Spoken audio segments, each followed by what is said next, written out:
We have a major update on Donovan Mitchell and his future with the Cavs. According to multiple reports, if Donovan Mitchell does not sign an extension, the Cavs are not going into next season with him potentially going into free agency. They're going to look to trade him. So that begs the question, what is his potential asking price going to be? Well, thanks to multiple NBA insiders, we now know that asking price, and it's extremely high. We're going to break down these latest reports and so much more today. If you're not already subscribed to the channel, go ahead and hit that subscribe button now. And make sure you have notifications turned on so you don't miss a second of the new content.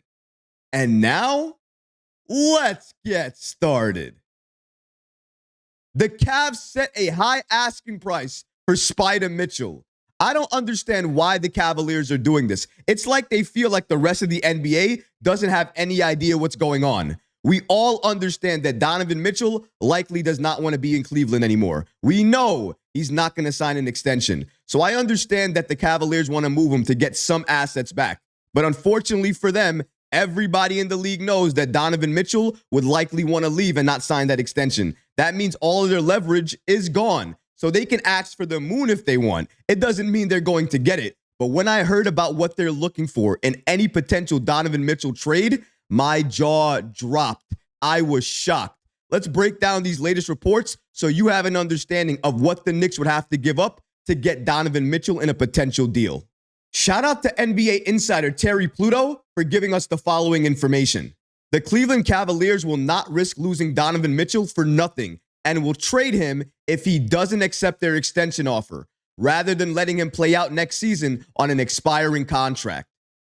The exact quote reads, "I've been told the Cavs either would sign him to an extension this summer or trade him. They have zero intention of opening up the 2024-2025 season with Mitchell heading into his free agent year." As we mentioned at the top of the show, Donovan must sign this extension with the Cavs. If he doesn't, he's likely going to be traded this offseason. And if you were wondering what the potential trade package for Donovan Mitchell would be if the Cavs look to trade him, well, thanks to HoopWire, we have that information as well, too. According to them, Gilbert and Kobe Altman would look for a lucrative package of multiple draft picks and one or two young players with star potential in a Mitchell trade. For example, a source told HoopsWire that the Cavaliers would ask for Tyler Hero and Jaime Jaquez Jr. from the Heat in a Mitchell trade if it gets to that point. At this point, you're asking yourself the same question I asked myself after I read that information. What about the Knicks? What would that trade look like for the Knicks? Well, shout out to ESPN NBA insider Bobby Marks. He also gave us that information as well, too. If the Knicks were going to pull off a Donovan Mitchell trade, according to Bobby Marks, here's what the Knicks would have to give up in order to get Donovan Mitchell on their team. According to Marks, New York doesn't need to chase superstars unless they're upper tier like stars like Giannis. However, if we're talking about hypothetical here, he states the Knicks would have to give up Bojan Bogdanovic, Dante DiVincenzo, 3 first-round picks, no idea of protections, if there are other protected picks are involved or anything like that. And then, this is the caveat here. Only if Anunoby and iHeart take less in free agency or New York finds a third team to deal Mitchell Robinson to. If all of these things work out like this, and obviously the Cavaliers accept a package like this, then and only then could you get Donovan Mitchell on this roster. The Cavs have lost their mind. That's the price tag they want to set on Donovan Mitchell. 3 potential first-round picks, no idea on the protections, likely unprotected. Dante DiVincenzo, who had a breakout year, all to get Donovan Mitchell on this team when he's in his final year in Cleveland. The Cavs have to understand where they are. They want multiple draft picks and a couple of young players, potential stars, in a deal back for Donovan Mitchell. That's not going to make sense. He is in his final year, and if he has no extension signed, they have no power. They have no leverage. Again, they can ask for all of this, but what team is going to step up and actually trade all of these assets to get potentially 1 year of Donovan Mitchell? And if he's not happy where he's traded to, he could potentially walk in free agency and go to a place that he actually wants to play. So if all of that is true, why would a team give up so many assets potentially for Donovan Mitchell to walk? It doesn't make sense. That means you have to trade him to a team you know he's going to re-sign with. And if you're trading him to a team you know he's going to re-sign with, that team you're trading him to has all of the power. So they get to control what you get back, not you. You get to ask for all of this, but it doesn't mean you get all of this. This is a crazy price tag to ask for Donovan Mitchell. I get the type of player he is. I understand all of the assets you gave up in order to get him, but that doesn't matter to anybody else but you. Right now, the situation would be if Donovan Mitchell does not sign that extension, that he has a year left before he hits free agency.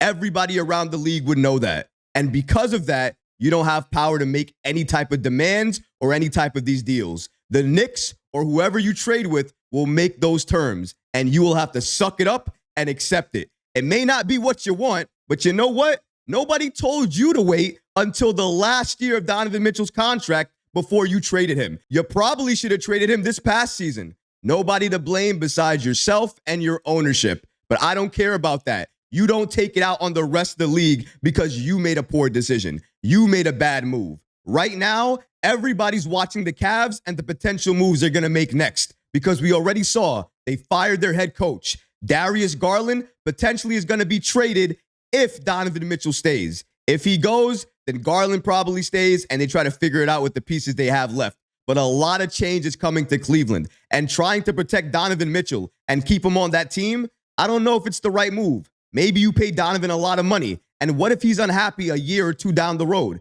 Then you paid him all this money, you try to build a team around him, it doesn't work, and you have to break it apart later. Does that make sense? Would the Cavs really choose to put themselves in that position? If I were them, I wouldn't. I would try to keep the players I know want to be part of the team, and players I know that potentially could leave later on, I would try to trade them for as much as I could get back right now, and then try to start my rebuild or whatever I'm trying to do at that point in time with the assets I have left. But as of right now, the Cavaliers, they're going to experience change one way or another. It's either Garland or it's going to be Donovan. And if Mitchell decides not to extend with the Cavaliers and Gilbert and company opt to trade the guard out of fear of losing him for nothing in 2025, the Lakers, the Miami Heat, the Brooklyn Nets, the New Orleans Pelicans, the Houston Rockets, and the Memphis Grizzlies are all expected to try to trade for Mitchell. You notice that one team is missing from that list, the New York Knicks. And there is a reason for that. If you remember, we did a video about it a couple of weeks ago. Donovan Mitchell and the interest that the Knicks have in him, it is not as high as it used to be. It is down some. And that's likely given the season that Jalen Brunson's had and also the season this Knicks team has had. Hobbled as they were, they still got to the second seed. When healthy, they could potentially have a run all the way to the NBA Finals. And we could potentially get there if Leon Rose and this Knicks front office make the right move this offseason and get us the right players that fit what we're trying to build. Notice the key word there, fit. Does Donovan Mitchell still fit what we're trying to build? In my opinion, he does, but he does not fit this Knicks team if the cost is going to be multiple draft picks and a couple of young players. Because I have to go back and think about it in terms of cost, what I'm giving up, what I'm getting back in return, and potentially, does my roster get better or is it a little bit worse? And you have to also remember that caveat of Anunoby and Hartenstein both signing for a little bit less in free agency.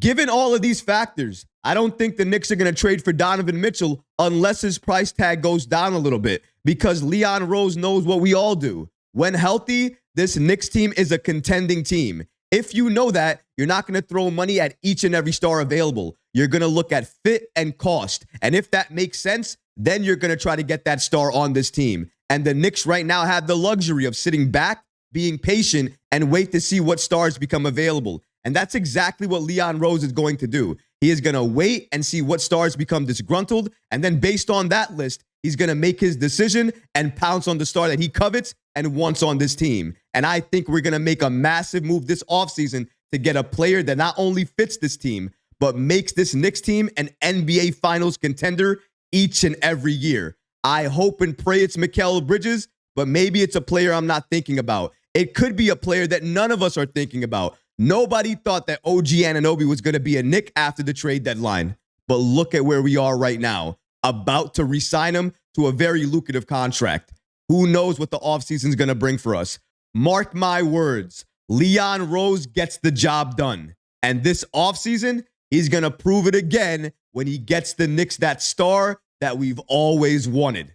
But what about you guys? What do you think about these latest reports indicating that Donovan Mitchell and his price tag are extremely high? We're talking about multiple first-round picks and a couple of young players. If the Knicks were to make this deal, at least according to Bobby Marks, they would have to give up Bogdanovich, DiVincenzo, 3 first-round picks, but all of this would require Anunoby and Hartenstein taking less in free agency. Let me know in the comments below, guys, if you think the Knicks will go after Donovan Mitchell, and what do you think about that price tag? Is it too high? Do you agree with me, or is it just right? Let me know in the comments below, guys, because honestly, I would love to hear from you. But that's going to do it for this episode. I hope you enjoyed it, and if you did, go ahead and smash that like button, leave a comment below, and of course, guys, please subscribe to the channel. Until next time, Knick fans. Peace.